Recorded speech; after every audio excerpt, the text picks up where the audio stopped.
My name is Aaron Whitmore. I was head of ops at a growth stage SaaS company when they let me go, 2 weeks before the term sheet arrived. It wasn't a firing in the traditional sense. No scene, no anger. Just a carefully worded conversation over coffee in a glass-walled room. "You've been critical to getting us here," the CEO said, hands folded. "But as we move into the next phase, we're looking for leadership with a more strategic mindset." I didn't argue. I just nodded once and let them walk through the exit package they'd clearly rehearsed. Severance, transition language, glowing LinkedIn recs, the usual.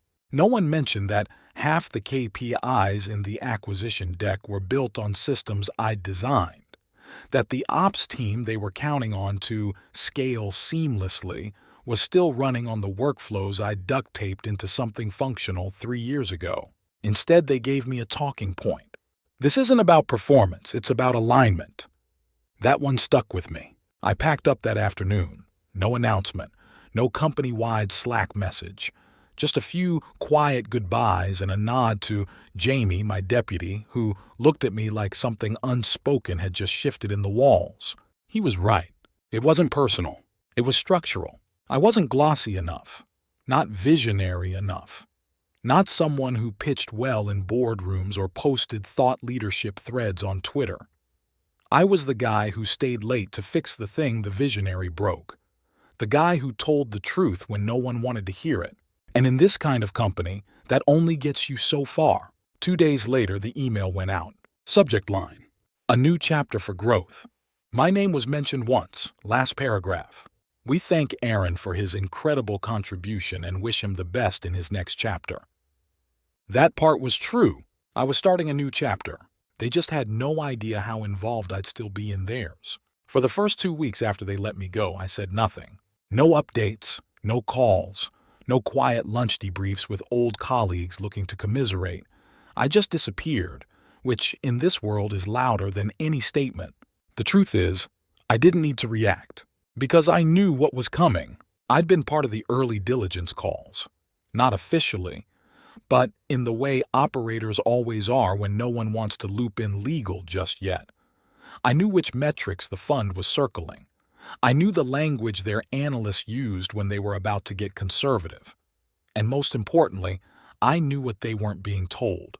The ops decks were pretty, but they were stitched together with half-truths. Inflated retention curves built off promotional cohorts. Fulfillment costs that only looked efficient because of quiet staff attrition nobody had flagged. Forecasts that worked on paper because we'd learned how to delay reporting just long enough to make volatility look like growth. I didn't build those illusions, but I'd seen them up close, and I'd kept notes, not out of spite, just out of habit.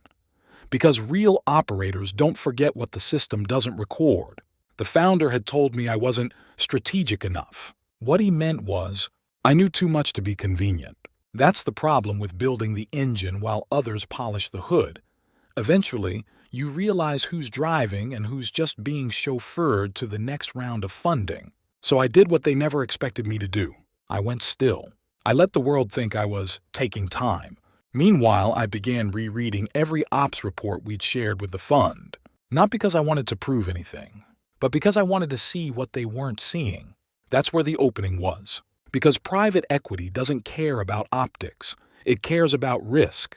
And in that space between what they'd been told and what I knew to be true, that's where my leverage lived.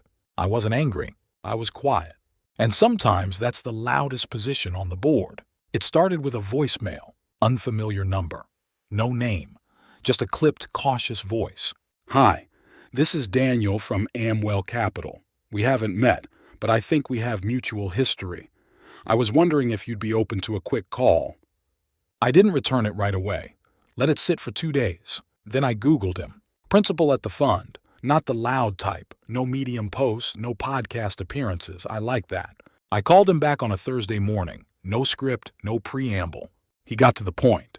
"We're reviewing the integration roadmap. Some numbers are elegant. Maybe too elegant." I didn't say anything. He continued.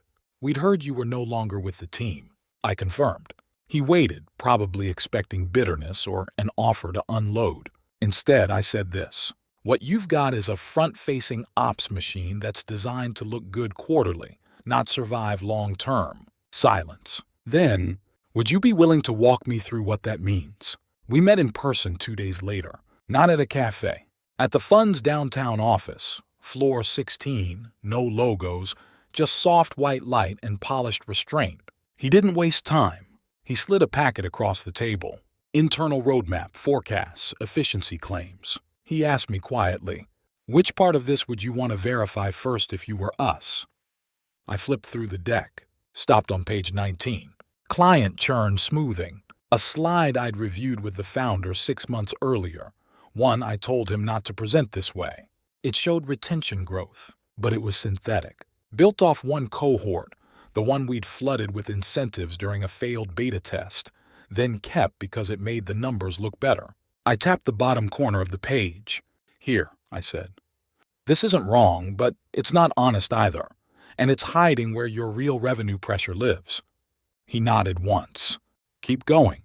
So I did. For the next hour, I walked him through what wasn't visible. Not fraud, just neglect. Corners cut. Questions unasked. Metrics manipulated just enough to sound impressive, but not enough to trigger alarms. And as I spoke, I watched something change in his posture. He wasn't surprised. He was relieved. Because in every due diligence file, there's a gap. A place where the numbers don't add up and no one wants to be the first to say it out loud. I said it for him. At the end of the meeting, he asked, would you ever consider helping us get ahead of this? I smiled slightly. Quietly? He nodded. Very. I stood. Then let's talk about the real strategy. The consulting agreement was 1 page. No NDA, no retainer structure, no scope bloat. Just one sentence that mattered. Advisor will assist in evaluating operational risk and integration viability for portfolio target D47. That was us. That was my old company. Stripped of branding, it became a variable, a line item in a larger calculus. And I was now the variable's interpreter. Daniel, the fund principal, was clear from the start. We don't want noise, just patterns. Perfect. Noise was what they had plenty of. Slide decks, culture decks, onboarding videos with phrases like next-gen enablement and post-velocity scaling. What they didn't have? A map of how the engine really worked and where it was already breaking. I didn't give them a rant. I gave them 3 things. A diagram of every function that had been cut too early or outsourced too quickly. A breakdown of where accountability had been smoothed out by automation tools no one fully owned. And most importantly, a list of things that were always caught manually but never formally tracked. Example, their billing cycle logic ran clean, as long as invoice dates never landed on the last Friday of the month. Why? Because the finance team used a workaround for bank batch file delays. It wasn't in the system. It was in Olivia's head. Olivia quit 3 weeks after I left. They didn't know yet, but they would. I submitted my first internal memo under a neutral title, Integration Watch Points, Phase 1. 12 bullet points. No names, no blame, just observations. It landed on the fund's integration team desks the same morning the company's founders were giving their new era kickoff speech to the internal staff. While they were unveiling a new logo and platform roadmap, I was sending a quiet signal. Watch cash conversion cycle variance over the next 45 days, especially in facilities tied to vendor set B. They over-report readiness during transition. Daniel texted me. We never would have caught that. Thank you. I didn't reply. Not because I was cold, because it wasn't about thanks. It was about control. 2 weeks later, I was invited to my first board prep call. Not as a guest, as a contributor. My name wasn't on the slide deck. My audio stayed muted the whole time. But 3 of the questions the fund asked came directly from my brief. I watched the new CEO, a man I'd met once during a PR shoot, stumble through an answer about vendor retention risk. He didn't know where it came from. He just said he'd look into it further. That was the point. They still didn't know I was in the room. After that, it escalated quickly. I was asked to review the entire operational transition plan. I didn't touch it for the first 24 hours. Just read. It was impressive in the worst way. Dozens of diagrams, metrics, confidence scores. But I kept asking one question with every slide. Who owns this when it fails? Half the time there was no answer, and that was the answer. I rewrote the doc, condensed it, stripped the branding, flagged the risk nodes, highlighted the systems that were fragile, not because of code, but because the people who used to carry their weight were already gone or being slowly pushed out. Some by design, some like me. The fund offered to bring me in formally. Title, retainer, visibility. I declined. I didn't want a desk. I wanted reach. Now, every board conversation flows through 3 lenses before anything gets approved. Strategic alignment, long-term risk exposure, operational viability. I own that third one, and they don't even know, because I never raised my hand when they pushed me out. I just waited. And now? Now I'm shaping every decision that passes through the hands of the people who once told me I didn't belong in the room. By the time the acquisition officially closed, I knew more about their business than they did. Not because I'd stayed bitter, because I'd stayed present. While they toasted the final signatures at some rooftop cocktail bar with string lights and expensive champagne, I was on a Zoom call with a junior associate walking through the latency lag in their fulfillment metrics. One number had slipped below the trigger threshold, not enough to flag, but enough to foreshadow. That was the kind of thing I specialized in. The signal right before the signal, because that's where failure lives. Not in the crash, but in the shrug that happens too early to scare anyone. The founder posted a photo from the celebration. Champagne glass in hand, jacket off, all smiles. What a journey, on to the next chapter. And it was a next chapter. Just not the one he thought. The fund didn't want to replace the leadership team. Not yet. That's not how good capital works. They observe first. They collect pressure. Quietly. I was part of that pressure now. I didn't wear a suit. Didn't sit in on the all hands. I wasn't part of the operating committee or the product council. I didn't need to be. Because I was now responsible for one specific stream of insight. Operational stability versus leadership claim. It sounds abstract, but it's not. It's the gap between what founders say is working and what's barely held together by unspoken labor, legacy duct tape, or sheer inertia. And that gap was growing. The first real fracture came 19 days after close. Vendor churn. On paper, 2 small partners offboarded for consolidation. In reality, 2 high-leverage regional vendors with long-standing relationships walked away after not receiving post-acquisition guarantees. I flagged it, quietly. No drama. Vendor Set B has critical knowledge risk not reflected in documentation. 3 key processes are institutional, not formalized. Recommend mitigation within 30 days or risk untraceable handoffs. The board never saw my name, just the recommendation. It got implemented. 2 weeks later, the new CEO stood in front of his exec team and said, "We've identified some soft tissue risk in the vendor layer, working to address it now." Someone asked how they found it. Just a detail surfaced during post-close review. I smiled when I read the transcript. Details. That's what I was now. A detail. A suggestion. A shadow in the margins of their certainty. By month 2, the pressure had built. Fulfillment lag. Escalation volume. Talent churn. 2 senior ICs from the ops org resigned within a week. The internal comms called it normal post-transaction transition. But I saw the real reason. The new metrics were incompatible with old trust. You can't optimize teams you don't understand. I drafted a report. Structural conflict between forecast expectation and capacity reality. It read like a technical doc, but it was a warning.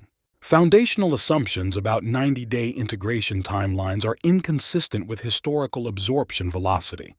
Translation: you're pushing people too hard, too soon, and you don't even realize who's holding what up. A week later, the board overrode the CEO's Q3 growth targets. They called it realignment, but I knew better. They were reacting to my memo, the one he never saw, because I didn't send it to him. I sent it through the chain I now belong to. The ones who sign the checks, and that's when it really hit me. I wasn't just influencing decisions. I was writing the limits of their authority. They still thought they were in charge, that the title, the office, the Slack channels made them powerful. But every time they pitched something now, It passed through a lens I held in my hand, whether they knew it or not. They had vision, but I had veto power, not the loud kind. The kind that shows up in boardroom questions no one knows how to answer. The kind that comes from knowing the system better than the people running it. Because I didn't build the story they told investors. I built the machine that let them pretend it was working. And now I was deciding whether to keep it running or redesign it completely. They called it integration friction. What they meant was the wheels were starting to come off, and they didn't know why. I did. The first real sign came when the new CEO sent a company-wide update titled Charting Our Scalable Future.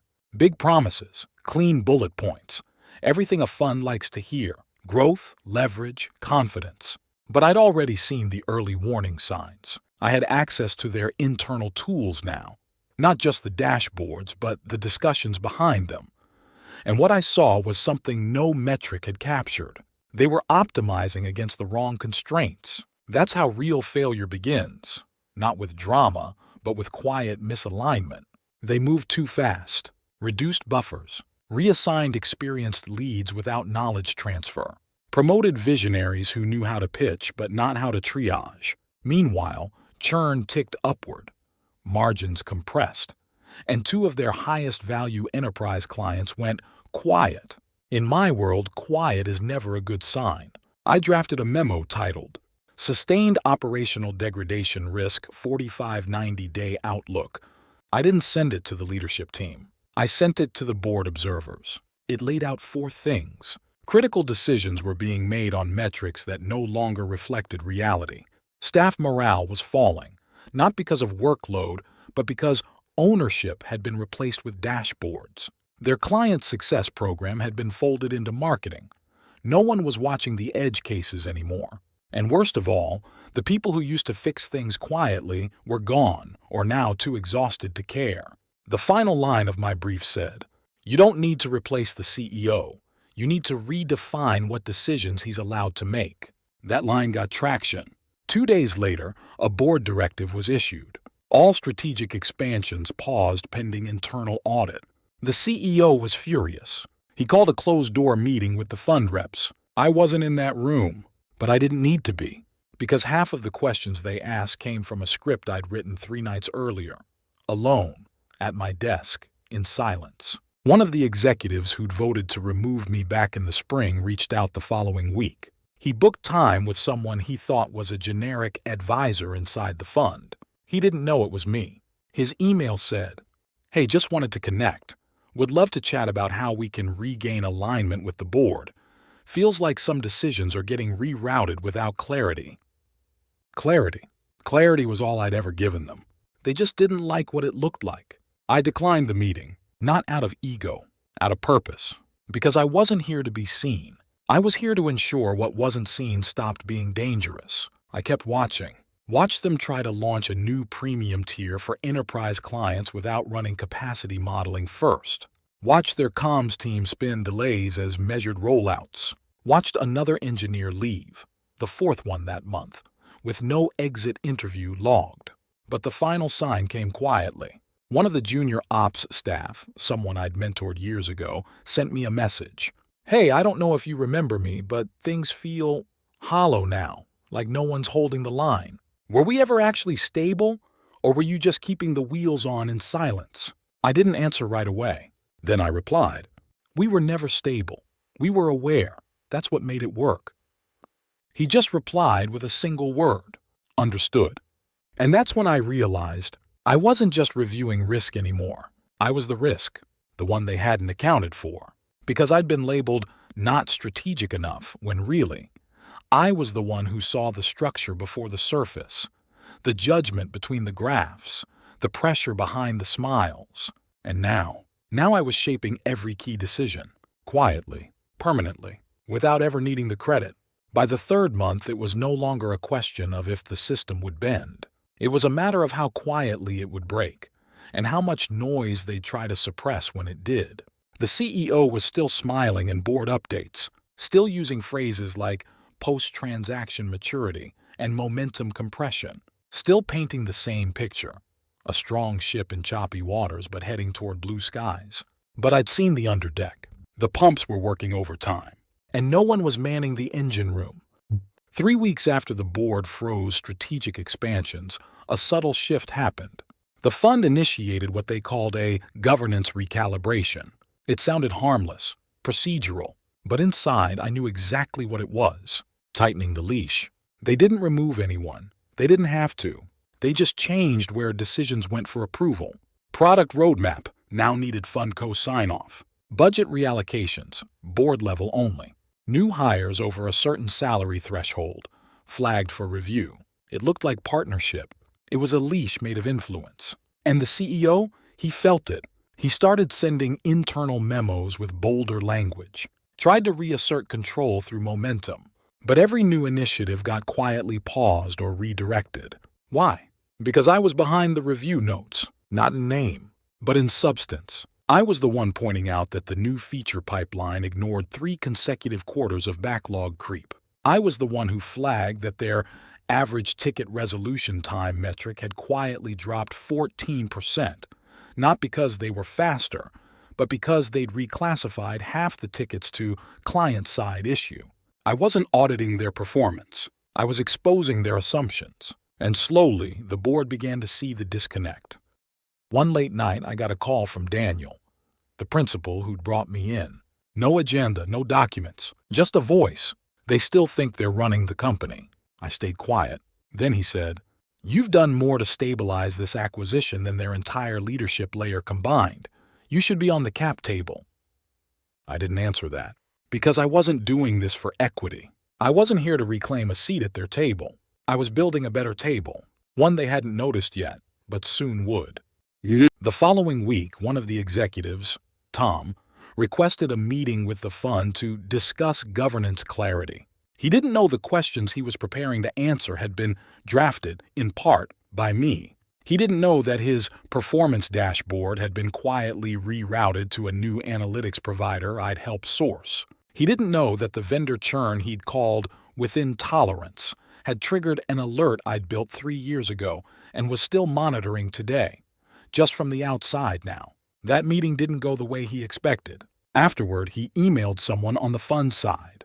Feels like someone's reshaping the ground under us. Do we know who's running point on these changes?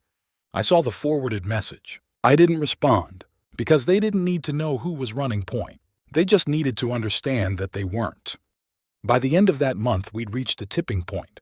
The fund asked me to prepare a full 6-month transition plan, not for a replacement, for realignment, of structure, of ownership, of trust. I wrote it in 48 hours, outlined every system that needed to be rebuilt from the inside out, every role that was functionally misassigned, every silent risk that would eventually become a headline if left untouched. I titled it, Quiet Stability, Rebuilding from Judgment. Daniel reviewed it in one sitting, then called me. "We'd like you to begin implementing this, privately, under advisory capacity, for now." I agreed. And just like that, I was no longer the outsider. I was the architecture. They still hadn't said my name, still hadn't acknowledged how I'd returned. That was fine, because in every leadership meeting now, there was a pause, a hesitation, right before decisions were finalized. Like they could feel something in the room they couldn't name. That pause? That was me. By month 6, I no longer needed access. I had influence, not the loud kind. Not the kind that sits at the front of the boardroom or posts leadership quotes on LinkedIn. Mine was the kind that moves under the surface. That shifts decisions before anyone knows they've already changed direction. I didn't need a title, because I had something better. The final review. Every major operational change now passed through a layer I designed. It didn't have my name on it. It didn't require approval. It just embedded conditions. The kind that quietly redirected bad decisions before they had the chance to harden. The CEO still made announcements, still talked about agility, still believed the strategy was his. But week by week, I saw it shift. Project scopes shrank, rollouts delayed, pivots softened into tests, and leadership started asking questions I'd written months ago because someone finally whispered them into the right ears. They didn't know the voice came from me. They didn't have to. Because my goal was never revenge. It was correction. One evening, I stayed late in the fund's office, walking the perimeter floor after a final debrief with Daniel. The lights were low. The city looked distant, abstract. The boardroom was empty. I paused at the glass wall and thought back to my exit conversation 6 months ago. The one where I was told I wasn't strategic enough for the next stage. I remember the exact tone of voice, not malicious, just dismissive. They hadn't seen me as a threat. I was part of the infrastructure, useful but not essential. A man who built quietly, fixed quietly, and could be removed just as quietly. And now? Now every major decision they made was shaped by my absence and guided by my return. Not through confrontation, through structure. I never confronted the CEO, never wrote a scathing email, never dropped receipts, never asked for my seat back. Because I didn't want the old seat. I'd built a better one. And now, from where I stood, just outside the official structure but inside every important decision, I could finally see the full picture. They hadn't outgrown me. They'd outgrown the illusion that a clean dashboard could replace live judgment. And now, judgment was back, codified, structured, embedded, in every operational assumption, in every risk model, in every whispered hesitation that kept them from moving too fast. Celine, my former colleague, now leading ops for one of our other clients, messaged me a single line the day the company paused another expansion initiative. "They're operating on your logic now, whether they know it or not." I replied, "Good, then it might survive." Because that's the point. I didn't want them to fail. I just wanted to make sure that if they were going to build something for the long term, it wouldn't be on top of the same shortcuts that once made me expendable. And now? Now I knew they wouldn't. Because every decision they made had a shadow. And that shadow was mine.